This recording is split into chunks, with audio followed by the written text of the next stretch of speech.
All right, we will go ahead and call this meeting to order. This is the regular board meeting, Monday, July 12th, 2021. We are in the St. Peter Middle School Media Center, and you are joining us from the future because this is on tape delay, as I understand. But thank you. If we could rise for the Pledge of Allegiance. There's a flag over there. Oh, there it is. I pledge allegiance to the flag of the United States of America and to the republic for which it stands, one nation, under God, indivisible, with liberty and justice for all.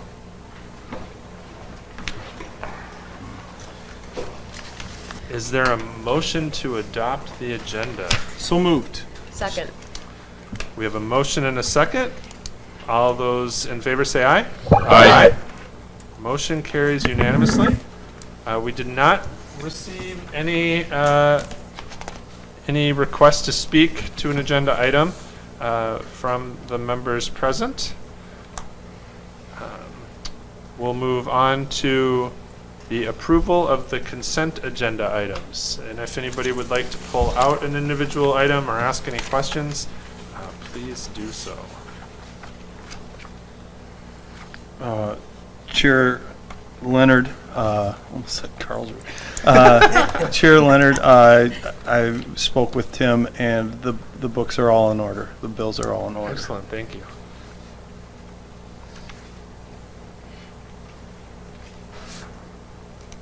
Chair Carlswood would have started on time.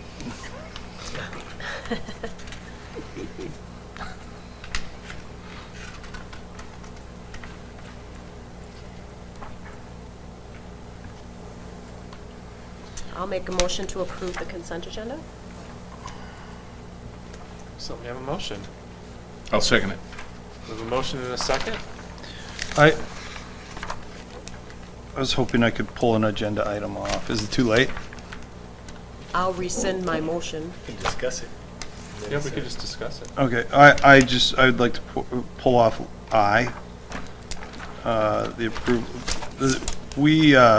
We were in the Minnesota Rural Education Association for a while, or a couple of years, and it's kind of a duplicate group with some of the other associations that we are a part of, as far as lobbying and things like that. And a lot of things are, the agenda is just almost a replica of what MSBA is.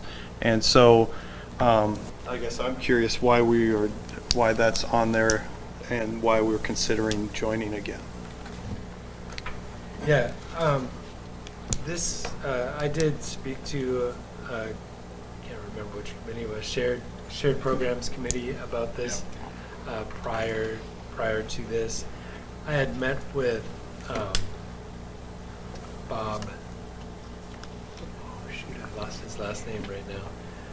He is the new executive director of MREA. It used to be Fred Nolan for many years. And we are the one district, kind of all the surrounding districts, that is not a member. And through, especially this past year with COVID, their lobbyist, Sam, has gotten access for a lot of us to meeting with legislators, and really spoke to the smaller districts and our needs in COVID, which were very different from large communities. And I see that as the main difference between MSBA and MREA, because MREA focuses on rural education and smaller communities, where MSBA has to represent all districts. And sometimes the metro area schools, the 9 metro areas, get a little more of their attention than other districts. The cost of MREA, well, for the first year is half price, so it's $1,200 for a year, which gives us access to the lobbyists, but it also gives us access to all of the information that they're sharing with other districts. Their lobbyist, Sam, has really positive relationships with kind of both sides of the aisle at the Capitol, if you will, and has gotten access to them. And so I see it as a benefit to have that membership and that access to information and to say it. Okay. Chair Leonard. Treasurer Carlson, I was at the committee meeting, and when we got access to a map of who's in and who's out. It's, I don't know if it's in here or not. Yeah, it is. I don't know Yeah, if that map is. it's pretty, Oh, yeah, here it is. that was one of the driving factors, that the little yellow dot down in the middle, so to speak, of all of us. Well, it's great that your committee got a chance to discuss this, and I appreciate the explanation, and I think much like we did when we decided to join 5-6 years ago, I think it's worth joining, especially half price, just to see what the benefit is, because I know 6 years ago we didn't see a strong benefit, but like you said, things have changed, lobbyists have changed, and so all right, that was the explanation I needed. So do not rescind your Okay. motion and second. I got the explanation I Thank needed. Excellent. Further discussion? I just wanted to acknowledge the retirement of Terrell Rushing. Yeah, I saw that. too. Multiple kids had her and really appreciate all her years in the district and wish her well in retirement. Without any further discussion, move the motion to approve the consent agenda. All those in favor say aye. Aye. Opposed, same sign. Motion carries. That moves us on to our action items. The first is superintendent to be identified officials with authority for MDE access. Sounds very official. It doesn't does. Yes. For all of the state systems, the budgeting systems, it's called EDIAM, E-D-I-A-M, which I couldn't tell you what it stands for right now. One person has the authority to assign those budget areas to different people in the district. Not just budget areas, but our discipline information, all of our records that have to do with the state have to have a person identified. And so me becoming the Iowa, as we call it, just means that I have the ability to control who has access to enter our records, including myself. And this is an annual thing. This is the resolution. It is. Says the resolution. Yep. I move that we recognize Bill Gronseth as the identified official with authority for MDE access as our superintendent. Second. You move the resolution, right? I move the resolution. That's what I meant. Did it not come out that way? I heard. Thank you. All right, this is a resolution. Is there any further discussion? Resolutions are roll calls, so we'll start with Member Hager. Aye. Tim? Aye. Tracy? Aye. Aye. Aye. Aye. Resolution carries unanimously. Move on to agenda item number 2, membership and MSBA. This is another annual item that we consider. Almost every school board in Minnesota is a member of the School Board Association. This gives us access to all of their trainings, their leadership conference, their help with policy, their advice when things happen, their lobbyists, as mentioned before. It's $9,947 per year, and I suggest that we continue. I move that we enter membership in the MSBA Association. I'll second it. We have a motion and a second. Any further discussion? I didn't look at this, but it seems like it's a fairly standard rate and that doesn't represent a substantial increase or deviation from what it has been for a long time. So, which I appreciate that they're not raising rates 20% or something. So, This also includes our board book, the electronic version of our records. we have a motion and a second. All those in favor, say aye. Aye. Opposed, same sign. Motion carries. We have another membership to discuss. This is membership in the Minnesota State High School League. Yes, and this one has received a lot more attention since the last time we entered membership. The fee structure has changed pretty significantly on this. It is different. You might remember that partway through last year, all districts that were members received an additional bill that was almost 4 or 5 times what we originally thought we were committing to. Their committee did a lot of work on the financing. I know that there are still plans with their board to pursue a different financial structure for the association, but for this year, the membership fee structure is, it's $100, and then the registration fee for activities is $225 per activity, and then the cost per student is $6.35. I know one of the concerns that happened midway through last year was that it didn't appear to have any fairness or equity across district sizes, that it wasn't a per student fee, it was different dollar amounts per student per district depending on the size, and this was their attempt to bring some equity to that. I don't have the final dollar amount, but I believe this comes out to be about double what we had originally put in last year. And to not be members is pretty detrimental to all of our programs and our students. And I know that there were some districts who made the decision not to pay that fee last year, and their students were not able to participate in tournaments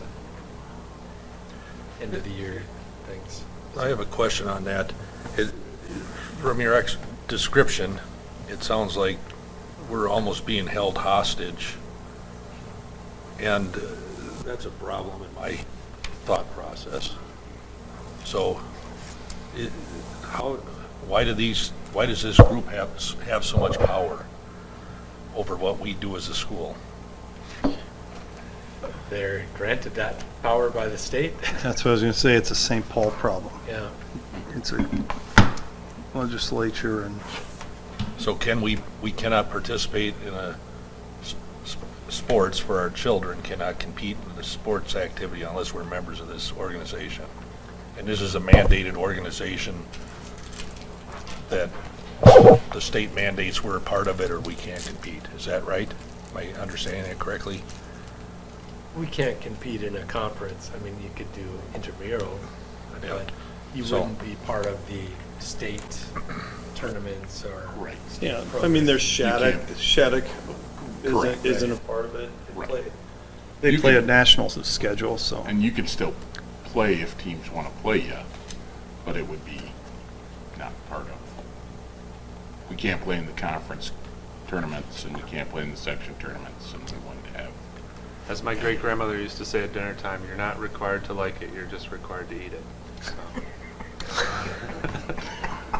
But Grandma was providing the food. She wasn't taking money out of my wallet. That's where the analogy's flawed.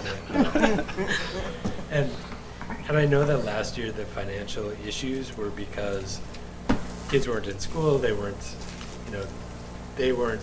participating, they weren't making money on the state hockey tournament, the state tournaments, and they still had all of their salaries and their bills to pay, and so it came from somewhere, and it came from us.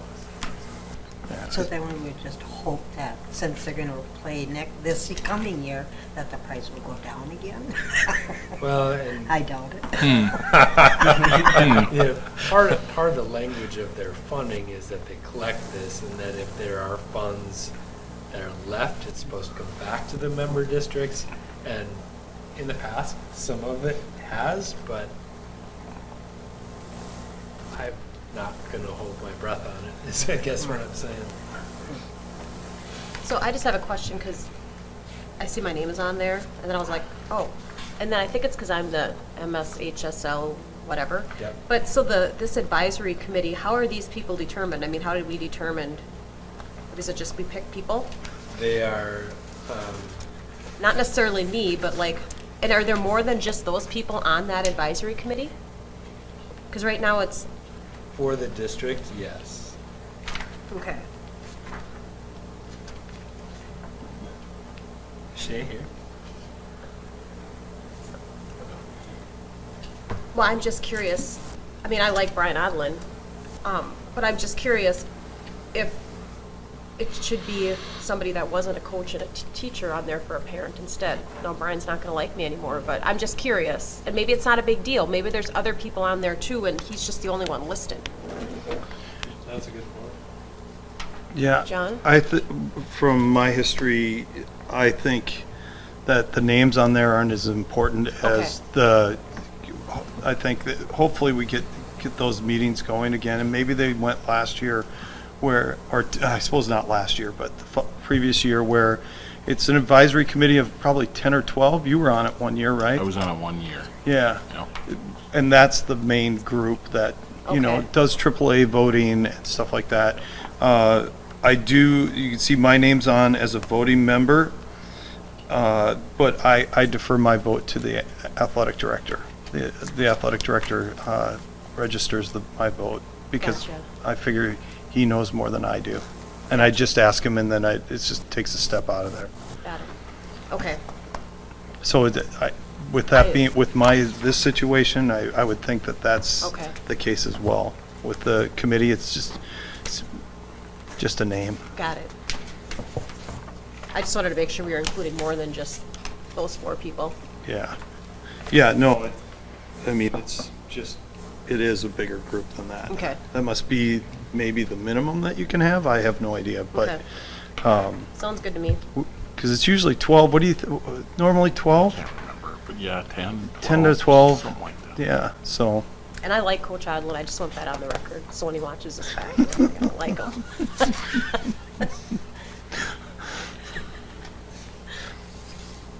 It's not what she said earlier. Just kidding. Well, I'll move the resolution to join the Minnesota State High School League for the 21-22 school year. Second. Is it? No, it's a resolution. Resolution. Is it another resolution? Yep, it's a resolution. So many. Let the record show that never tried. Correct. One time. So we have a resolution and a second. Motion in a second. Yeah. Any further discussion? I will call the resolution. Member Hager? Aye. Tim? Aye. Tracy? Aye. John? Aye. Nay.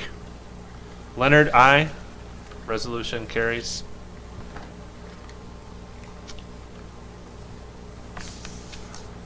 I respect the nay. I don't think any of us are excited about doubling of fees and no real explanation this year of why that's continuing. It's concerning. I would hope that we would get periodic updates about that situation, and since that is a legislative action, they're done for a while, but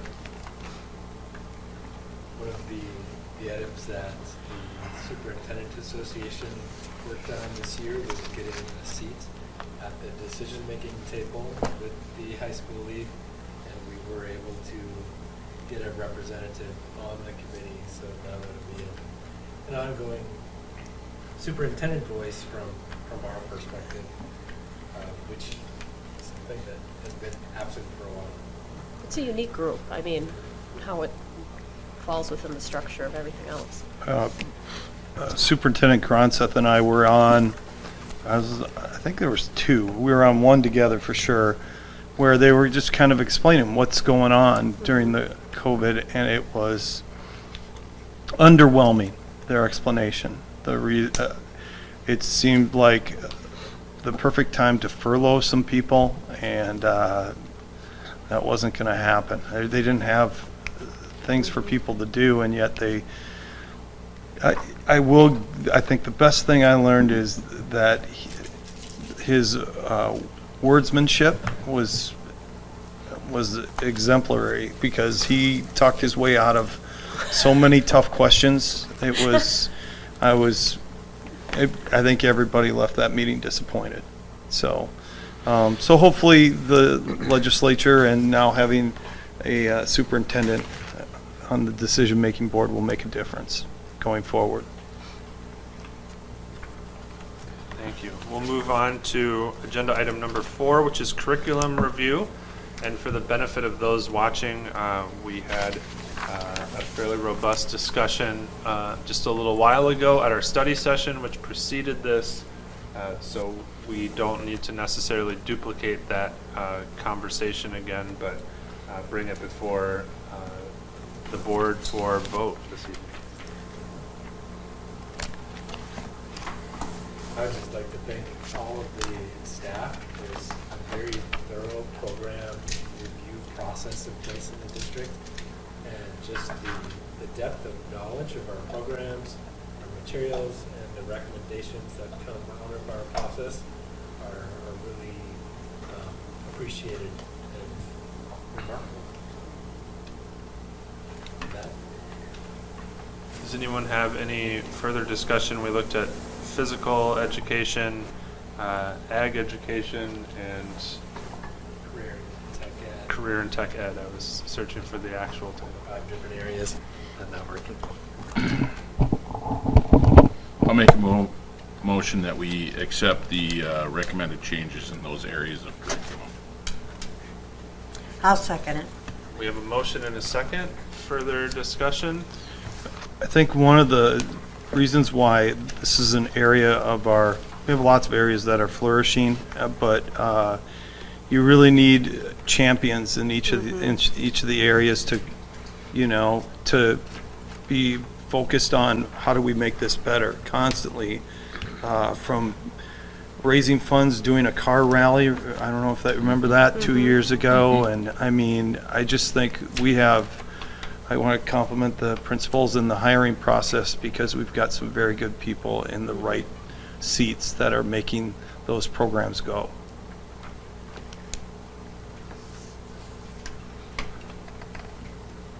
Excellent. We have a motion and a second. I will call the motion. All those in favor say aye. Aye. Opposed, same sign. Motion carries. Action item number 5 is the next step in a long process, which is moving forward with the referendum resolution tonight. So Superintendent Gronseth? Yes, this is an item that we've been talking about for several months. Well, you've been talking about it before I even came to the district. But we have been working with Baker Tilly, and now with Philip Martin of Kennedy and Graven to define the referendum amount. And tonight we are asking for a resolution to set that amount for an additional $410 per pupil for the operating referendum ballot question. There are several other required notifications and governance committee and many steps that take place in the process of a referendum campaign. And so the resolution before you tonight sets that amount at an additional $410 per student, which is just under $60 a year for the average property owner, and also authorizes us to take all of the necessary steps to pursue a referendum in November. So it is a very lengthy resolution that I'm sure Chair Leonard has a wonderful strategy for sharing without reading you 4 pages. But along with this is a sample ballot. This isn't the exact language, well, it's the exact language, but it's not exactly how it will look. But this is the exact language that would be represented on a ballot. And all of that is put together by our attorneys so that we're following all of the statute language when it comes to all of that.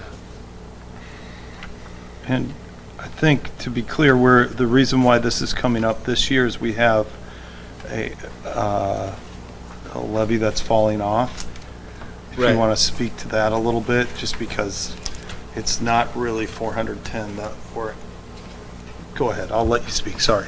So currently we have a referendum that has been in place for 10 years. It is set to sunset this year, which means if we do not replace the operating levy, that the district would need to make significant decreases in our budget, and that the dollars that are gathered from this operating referendum go into our general fund and pay for things like the career and tech ed classes and those opportunities that we're talking about, and for the extra support for our students, for the social emotional pieces that we've been able to add.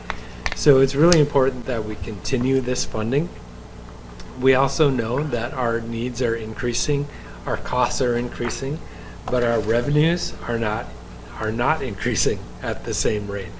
And so we do need to make an increase in our operating levy ask, and that is why we are increasing it by $410 per pupil, so that we can continue to provide these services and the opportunities for our students. And so as we enter into this process, we'll be having many opportunities to share throughout the community and meeting with organization groups and going to driveways and parks and sharing all the information about the referendum, why it's so important to the future of our district. And how much was the current operating levy that's sunsetting? The current amount is $182.10. There are parts of that sunsetted previously during the construction process. So it's kind of making up for some lost ground there. Okay.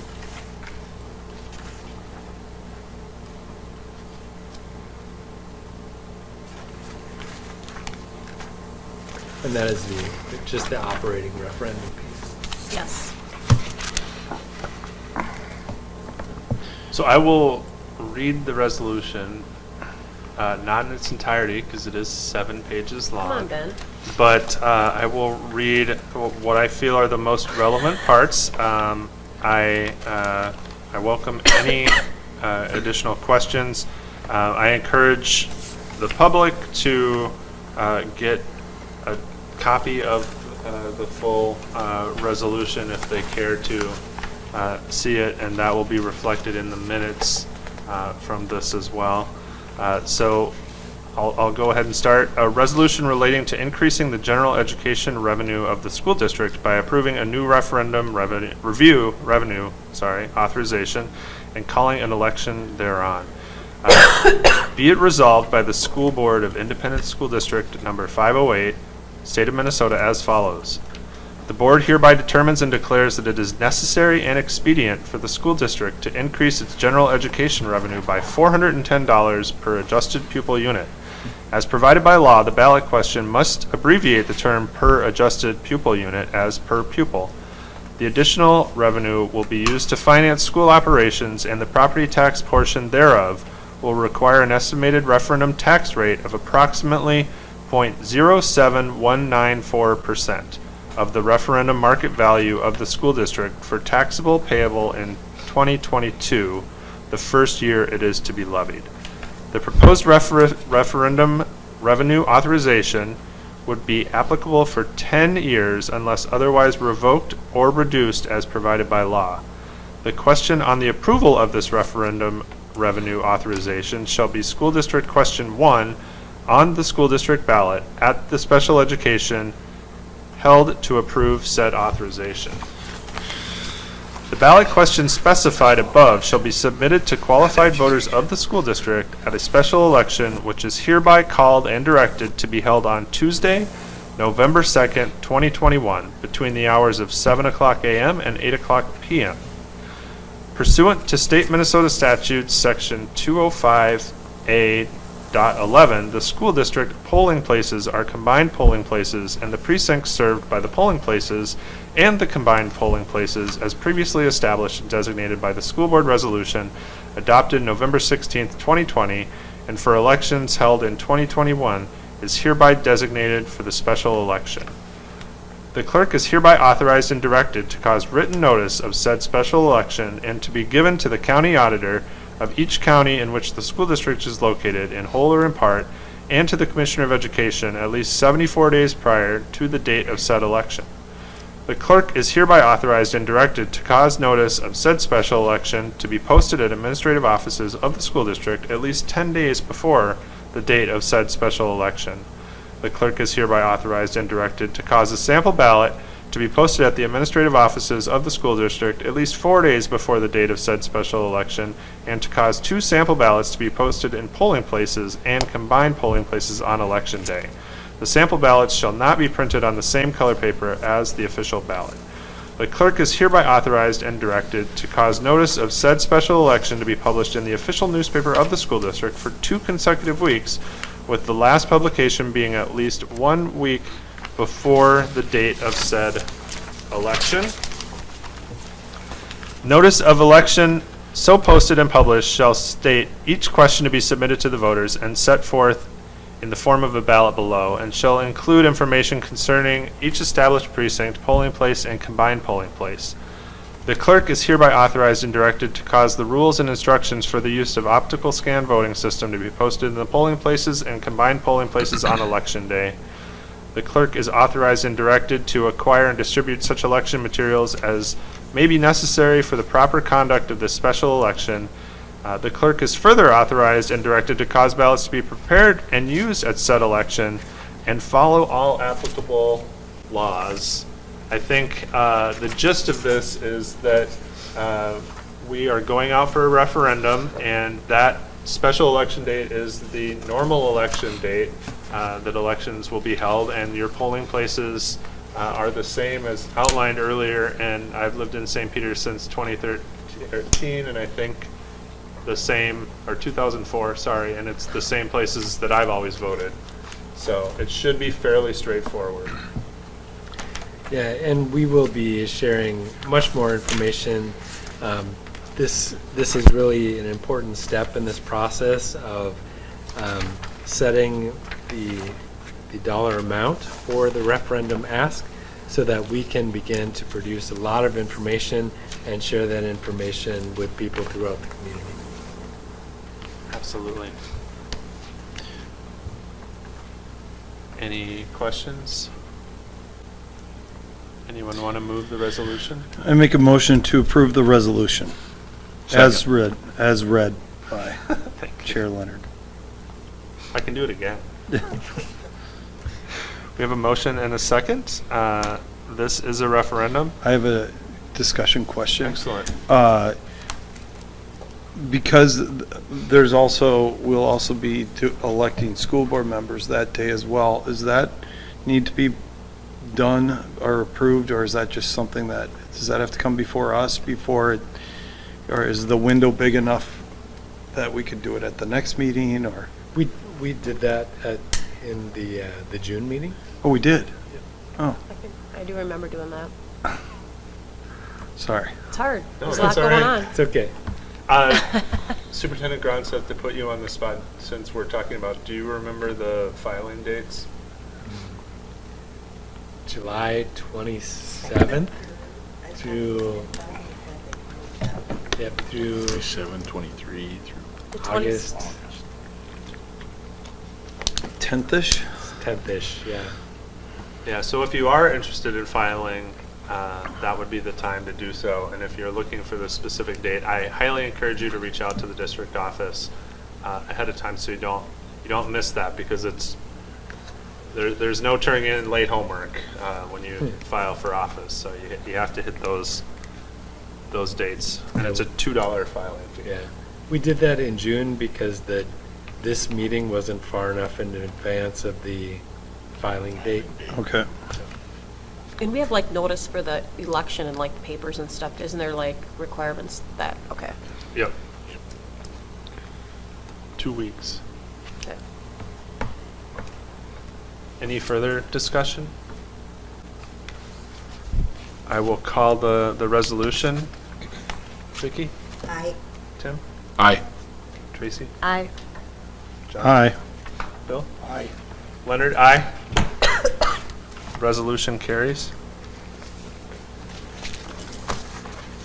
We'll move on to the LTFM plan, which is the long-term facilities maintenance revenue plan, which we also discussed at length at our study session prior to this meeting. Normally, we don't have those back-to-back, but with timing, it worked out, and with member vacations, we ended up moving this meeting to this date so that we would have a majority of board members here.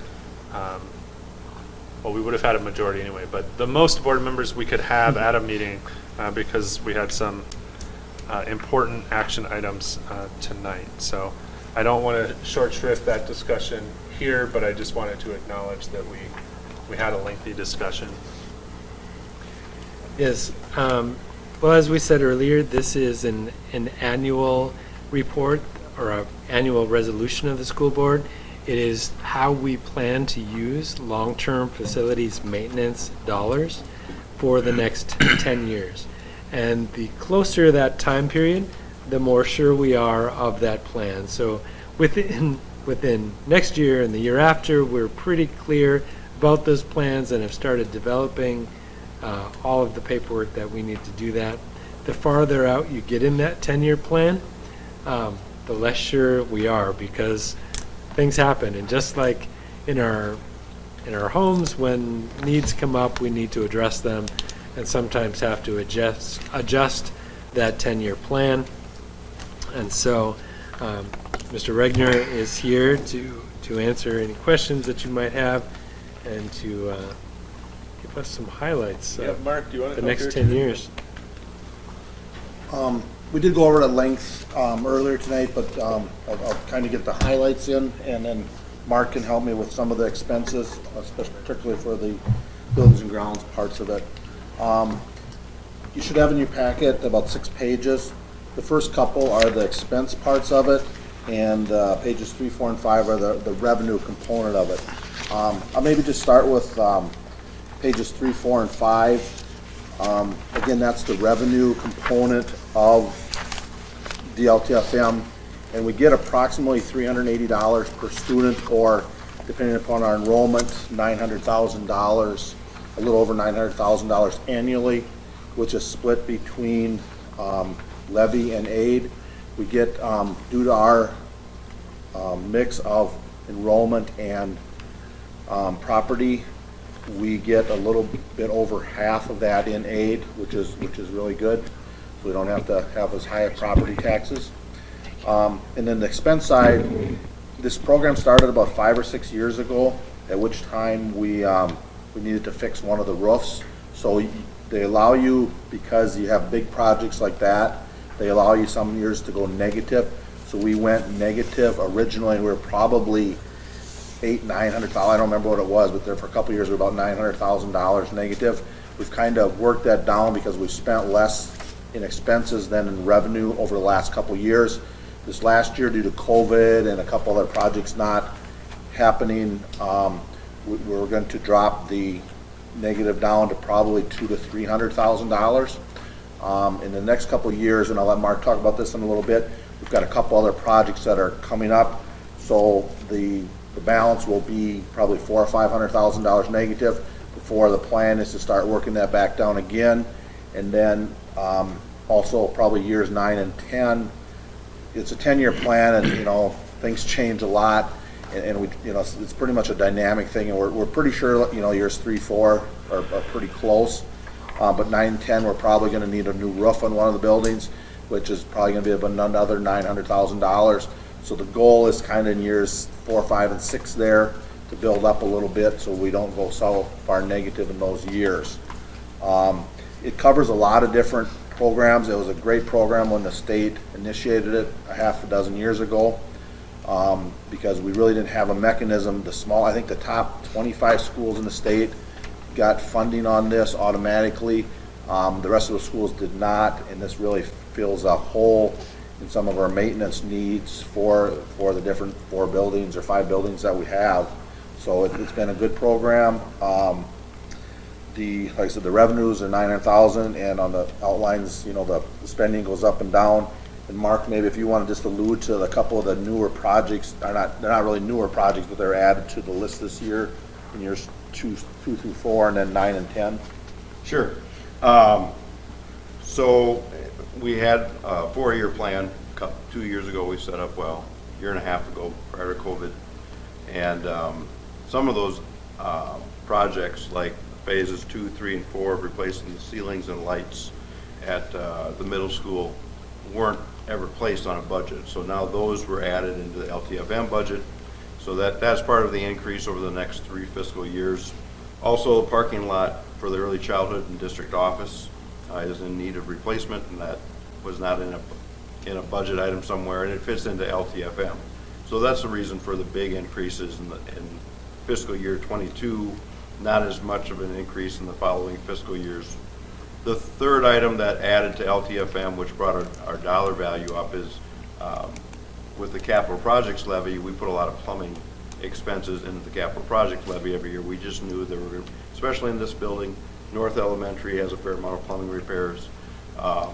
It's just inevitable. Well, we moved those out of capital projects because that's going away, and added them to LTFM. So that's really what changed the numbers that you saw last year, and explains the increases in the next couple of fiscal years. And we did, like I said, this year there's a couple projects put off, so we're probably a couple $100,000 under where we thought we'd be, or less negative, I guess would be the word, than before. Part of that was we got a little extra funding because of if the building's got to be over 35 years to get the maximum, and there was a little bit of a mix-up, I think, on the state side, how much we were getting, so we kind of caught up on that. It was after the new school was built. There's kind of a quirk in the system. When we built the new school, before the new school was built, our average age of the buildings were over 35 years. Then we built, so we got the maximum funding, and then we built the new school, and because that was a lot of square footage, it put us down to like 32, 33 years. So we got less money, but had one more building. So, but now we've aged over 35.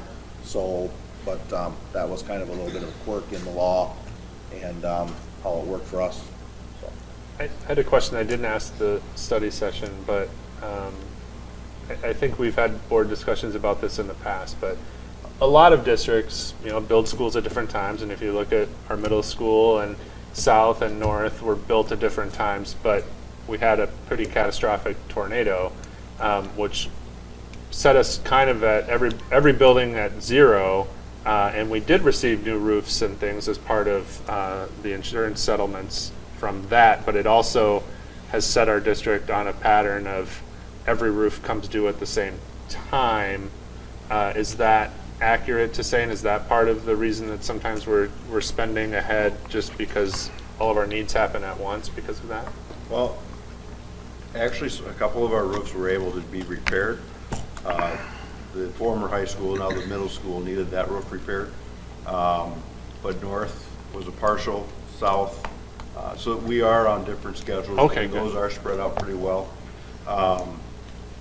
So it's more the the new high school, which will not be new in about 15 years, which has all LED lights in it, which will all just quit working the same day.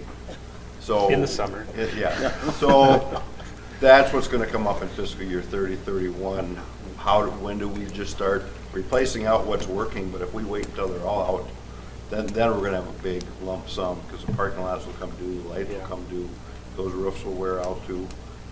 The roofs we put in at the high school are meant to be 30-year, and we do. Tom Applin started this before me, maybe someone before him, but we have a running list. So when we put a new roof on, we just automatically drop it back down to the bottom 20 years later, and that's really what helps us nail down the big items that are going to be coming up with our LTFM. Thank you.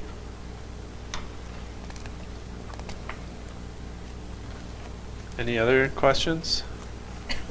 Again, thank you, and thanks for the discussion during the study session as well.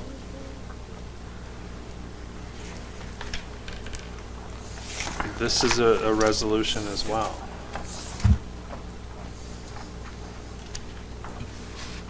I make a motion, we approve the resolution for the LTFM. I'll second it. And I should read this resolution as well. Yes. Be it resolved that the School Board of Independent School District Number 508, State of Minnesota, approves the attached fiscal year 23 long-term facilities maintenance 10-year plan. The motion for the adoption of the foregoing resolution was duly noted, and it gives the who made the motion and seconded, and that. All right, I will call the resolution. Vicki? Aye. Tim? Aye. Tracy? Aye. John? Aye. Bill? Aye. Ben? Aye. Resolution carries. Thank you. Move on to action item number 7, which is the second and final reading of revisions to the policy manual. We have our entire policy committee here tonight, as well as our superintendent. We do. We have one policy 603 before you tonight, curriculum development. And there was one further change made to this as it came to you. As we are working on the policies that are going to be coming for our first reading, you'll see that paragraphs D and E were repeated in several policies, and we just like the clarity of having it in one policy rather than in 4, and so that was the change that was brought to you for a second reading. Excellent. Any initial discussion? Questions? Hearing none, is there a motion? I could make a motion to approve policy 603 as presented. Thank you. Second. We have a motion and a second. Any further discussion? All those in favor, say aye. Aye. Opposed, same sign. Motion carries unanimously. And we'll move on to the changes to the mobile device handbook. And this is an item from Mr. Overbo, a yearly review of how we handle our devices and whether they go home or not. And so I'll let you share more information about that. Sure, thank you. Every year we go back and review the expectations that we have for students when using their devices and when handing them out, and what parents can expect, and then how to handle damages, lost ones, and as well as who gets them and what they do with them. We went through it extensively last year and modified it when it became clear that it was going to be more of a one-to-one environment with take-home privileges. And so we made very few changes this year. Everything that applies to that continues to apply this year. Prior to last year, we had sent one-to-one devices home with 9th through 12th graders, and the other ones were shared carts in early childhood through 8th grade, and then This past year, we've been able to provide every student, early childhood through 12th grade, with a device and of their own, and we'll continue to do that this year. The difference may be that some of our younger grades will still have the devices issued to each student, but keep them at school. And so largely the same policies take place. There's a little bit of difference in how we handle damages if the devices are kept at school versus taken home, or the nature of the damages. But that's the major change, just a very small tweak in the language on whether the devices are sent home or whether devices are kept at school. And we had a very good year this last year. We did see a little rise in damage. We'll usually see 2 to 3% of our devices have some sort of a damage that we need to collect it and then either reissue a device or repair it. This year was a little over 5%, but it certainly was not.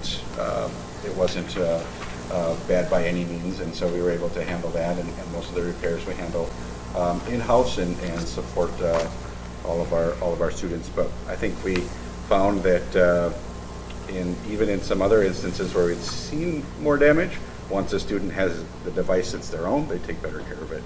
And the teachers use them every day, and the students enjoy using them. And so having a device that isn't worked or is broken, it's no fun.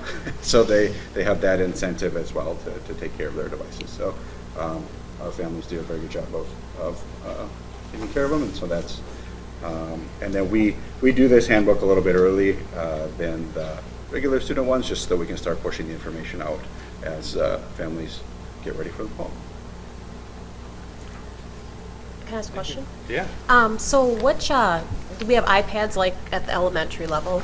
We have Chromebooks, I know, for at least a couple grades here, or is it just Chromebooks all through middle school? And is once a kid have a Chromebook then, are they like when they get to 9th grade, are they going to go back to an iPad, or are they sticking with the Chromebook, or how's that work? Yep, so our early childhood through 4th grade students all have iPads. 5th grade students through 8th grade, so middle school, have Chromebooks, and then 9th grade through 12th grade have iPads. And so a student will get their own device in 2nd grade and keep it throughout their career at North Elementary. They'll get a new device in 5th grade and keep it through their career at the middle school, and then a new device in 9th grade and keep it through their career at the high school. And then our South devices are the best of the ones that we recollect from North typically, because they still have, since that's only 3 years at North, we have a 4th year of life to use them at South. So, and then between those devices, the early childhood and through 1st grade, never have a device, or the plan is never to have a device that's more than 4 years old. So then, of course, my question is going to be next is, what's the reasoning for that? It's largely driven by the needs of the school. The students that are in early childhood through 4th grade do a lot more. The tools that they use the iPads for are a lot maybe more app-based, that they're not creating as much content as the older students. And so the iPad is a good fit for that. And now all of the iPads 2nd grade through 12th grade have keyboards on them as well. So if they do need to do more laptop-ish tasks with them, they do have that keyboard available to them. And then at the middle school, since we are largely a Google-based school, the Chromebooks are a good fit for students to become familiar with using the Google suite of tools. They're closely supported as well, and we're seeing a lot more adoption of Chromebooks and Google tools in the workplace. So having a device that gets our students very familiar with how to use those tools is important at the middle school, and it seems to be a good fit for what the teachers do for them at the middle school. And then at high school, we see a much richer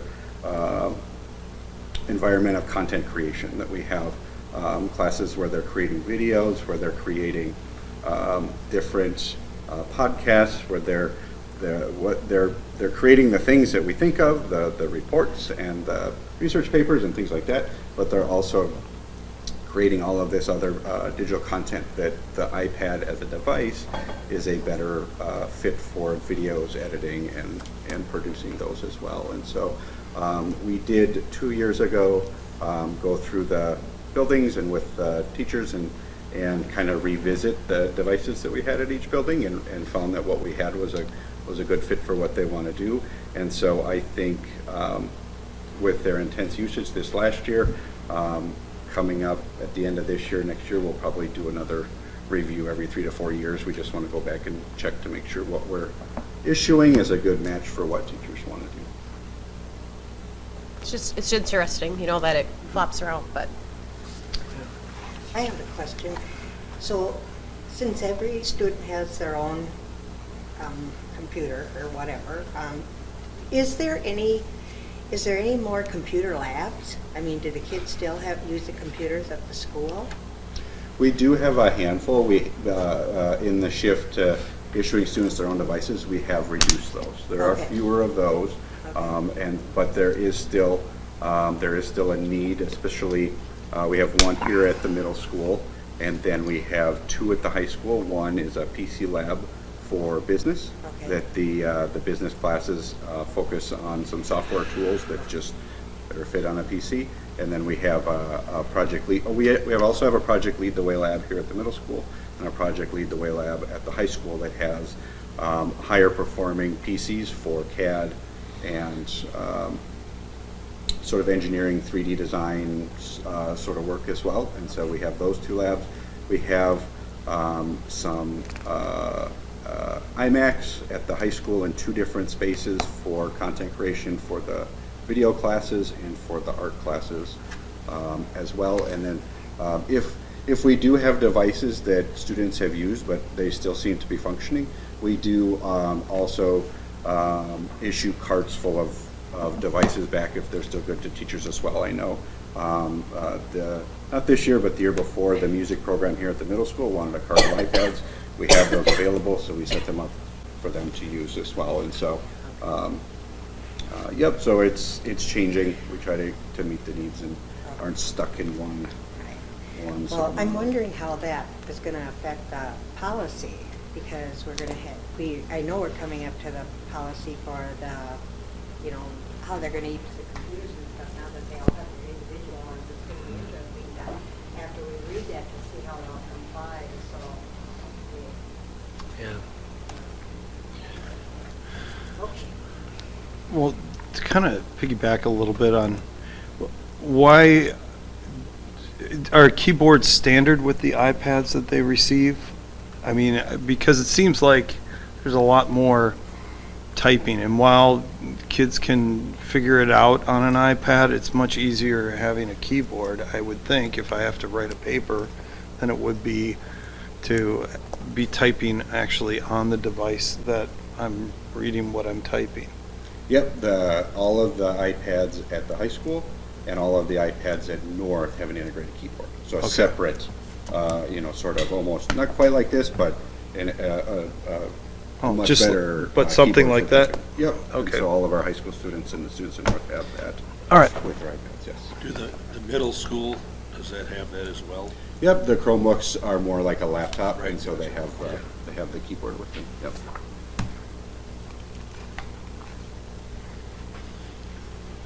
Excellent discussion.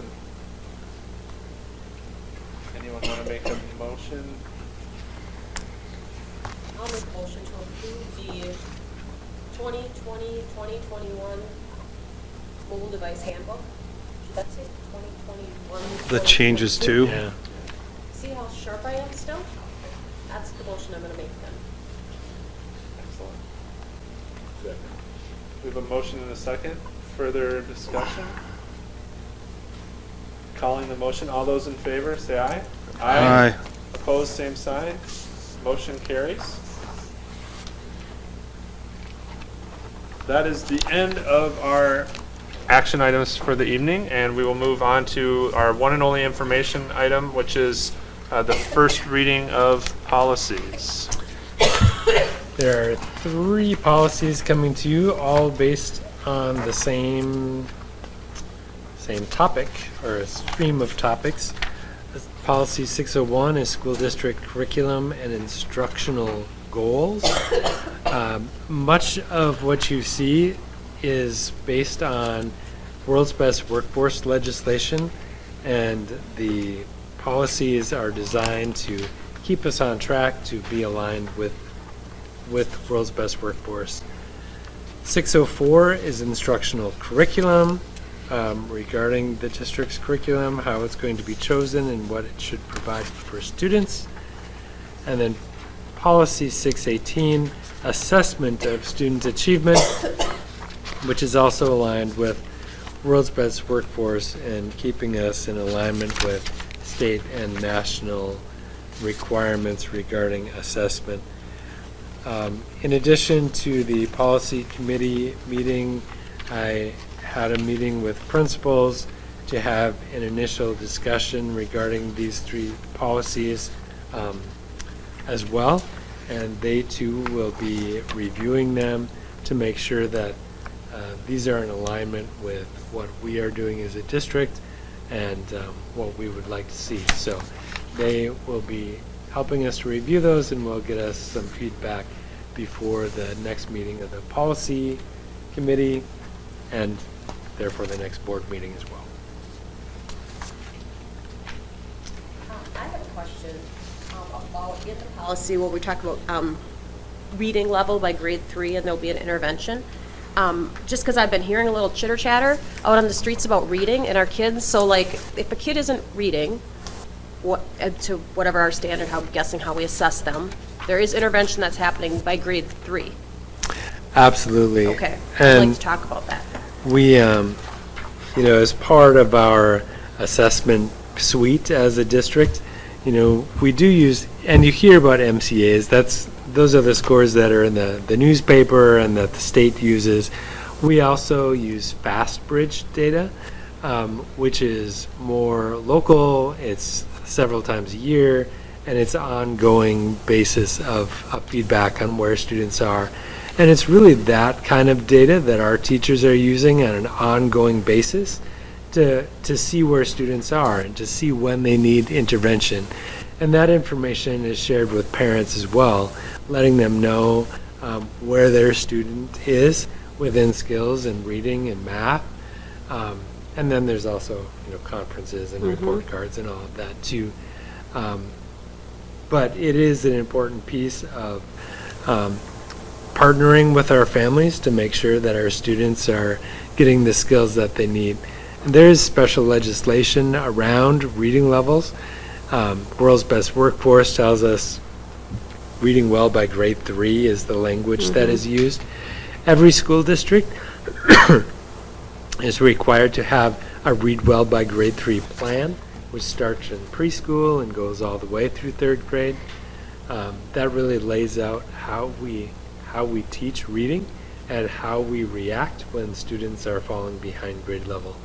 And so that's probably could be a study session all on its own. No, I just going wanted through you to that talk a little plan. bit about So, reading. Yeah. So thank you. So that's something I could talk a lot about. And I think it's kind of good to know that these are mandated policies, and we didn't have any of those 3 policies, so we're just kind of going off.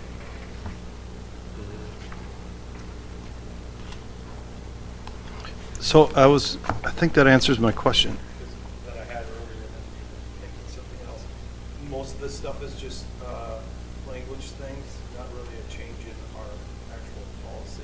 Well, we didn't have any of these last 3 policies, so these are just added, they're adding these on to, because they're mandated, we have to have them in our policy.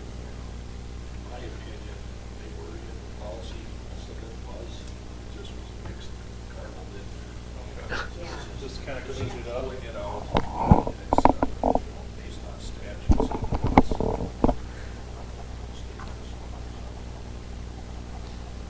I thought a lot of those were in there, it was just jumbled together. So I don't think we were off track. And we have a couple more that deal with instruction curriculum that we're gonna do right after these, because we want to be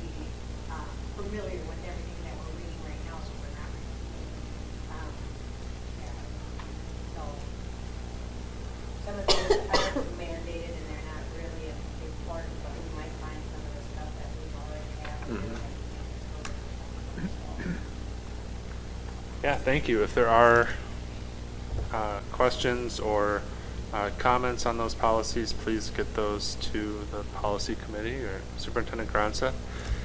Move on to reports. We have many principals here tonight. Only half are fun.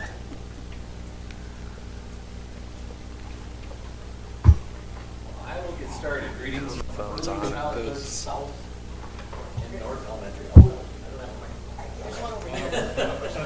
I think this is the only one that's working. Well, are these working? Oh, that's the only one that works? This is the only live one right now. Two on the ends are working.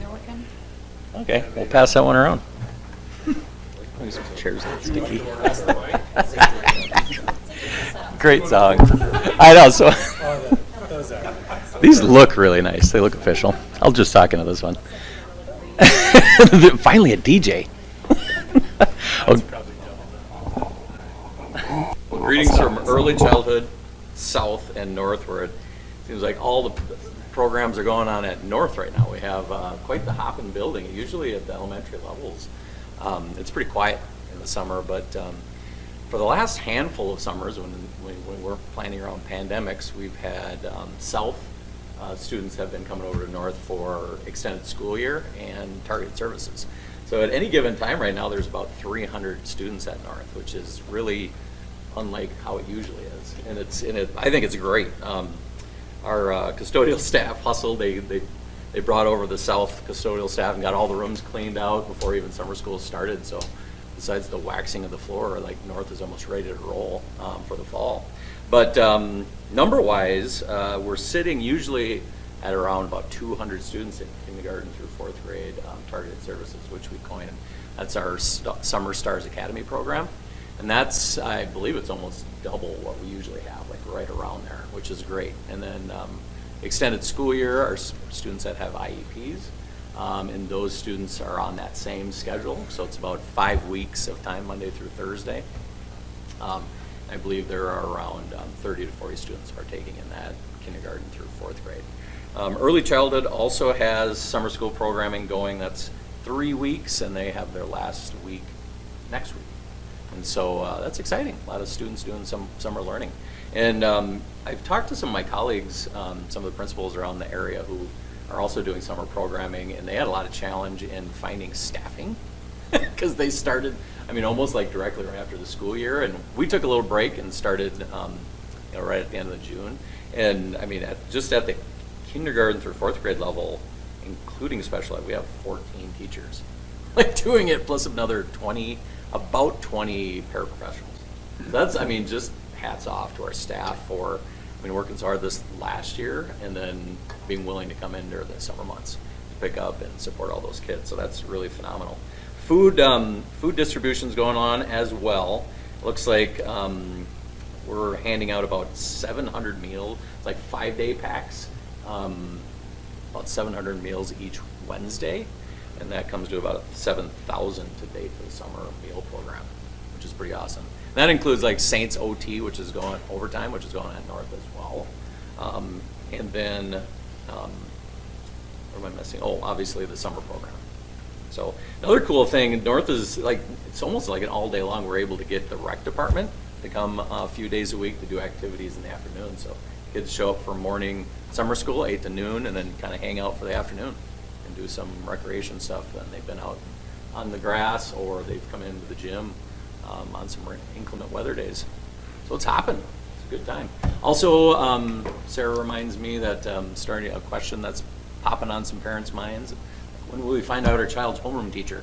That'll be coming up. I believe Ms. Elke is planning about this first week of August as well. We'll get the mailings out and get that all taken care of. Hopefully with that general mailing that happens in August. Everybody will know then, at least at the kindergarten through fourth grade level. What about middle school? How about that transition? You want this one? That one's cooler. All right, and at the middle school, also running a very similar schedule to what North and South are for our targeted services. We also have extended school year and ELL programs going on.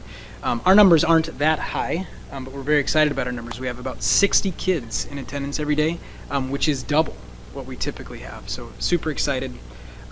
We also do 8 to noon which is math and reading support. And then from 12:30 to 1:30, doing something new this year, which you've heard about, we're doing some enrichment activities. And about 75% of the kids actually hang out and stick around for that. So about 45 kids are staying, and they do hour of enrichment, and it's a rotation. So what we have to date offered, we've had some sewing classes, some landscaping classes, some nature art, where Eva Hendrickson from the high school art teacher took kids to the mill pond and they just found stuff and made art out of it. We've done some fishing at the mill pond and stained glass making. And this week, a new addition this week, Missy Terpstra, every kid's going to do a tie-dye shirt. So I'm hoping to get involved in that too. And then the last update, our Jumpstart program, which we do every single year. We've set some dates for that. We're hoping to do that August 17th and 18th. And one of the things, like the silver lining from the pandemic, you have to try new things. One of the things that will stick around, because of the pandemic, we did more sessions, smaller groups last year. The teachers who run that program liked that, and they felt like they got to know the kids better, and it was a better experience for kids. So we'll be offering 6 total sessions over those 2 days of Jumpstart, and those letters I'm hoping to get out to families as soon as tomorrow. Those incoming 5th graders for that orientation. Okay, so the high school did start summer school right away. So we are actually done with summer school at the high school. In the past, we've done 1 session. This year we did 2 sessions, and they were a bit shorter. So we had 2 two-week sessions. We have 140 students enrolled, and we had 130 credits completed. And so each course was half credit, so that's really like 260 course completions, which is really high. And that included, we had 16 incoming 9th graders. We did kind of a new program this year where we picked some students that needed some reading intervention, and we had 3 teachers working with those 16 students to get their oral communication half credit, a geography half credit, and do some really direct reading instruction. So that was really successful. The students had lunch and breakfast provided. We partnered with Minnesota River Valley Transit to help get kids to the high school. And we also lucked out. We had 8 staff from the high school volunteer, and they were there almost full days teaching all of the classes. We had a couple of paras. So it's a really successful program thanks to a lot of people. And again, just really pleased with the completion rate. Getting students into summer school and then getting them all the way through to completion is really difficult. It's usually about a 60% completion rate. We were at about 85% this year, so really, really high. So really pleased overall. Extended school year, special ed IEP programming is still happening. They're only about halfway through the high school. They will wrap that up by the end of July.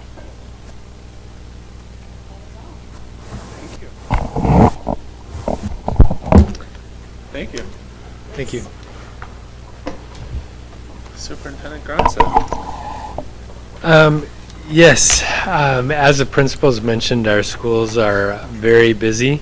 If you're by our fields or in our gyms or the classrooms, there seem to be kids all over the place and people using our facilities as well for different camps and things, and we're really excited to be just having all of that busyness around us.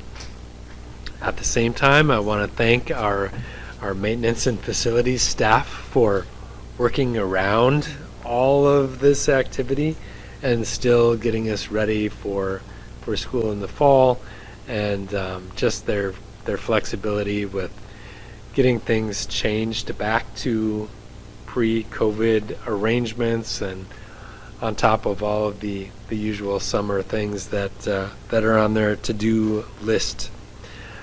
Speaking of returning to school and things returning to somewhat normal, the CDC recently released some guidance for K-12 programs with recommendations. We understand that the Department of Education and the Department of Health are in the process of using the CDC guidance to come up with their own guidance. We're not really clear what that's going to be at this point.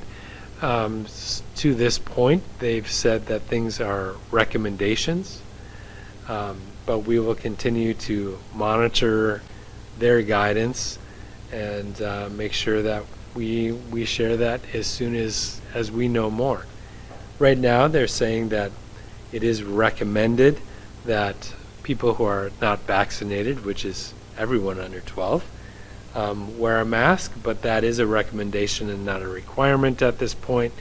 I would say that we will likely have more discussion about that in the future when MDH and MDE finalize their guidance for us. But that's about all I have tonight. Thank you. Literally, about all I have tonight. Board members will go around the table. So, Dr. Soderlin. I just want to, well, this isn't a formal shirt or jacket and tie affair, school board meeting. Study sessions are a little more laid back, and I have out in my truck a colored St. Peter school board shirt that I meant to put on. I had to go recruiting real quick, so I apologize for being. It's hard to underdress for this, but I definitely did tonight, and I apologize to the rest of the board. I will dress just a touch more. I won't dress formally, but I'll dress better next time. So. Tim appreciates that. I would like to mention that I came straight from work. I didn't know there was a dress code. So. I also like that you saved your apology for when all the mics went out, so no one watching this is going to hear it. Oh wait, could you say that again?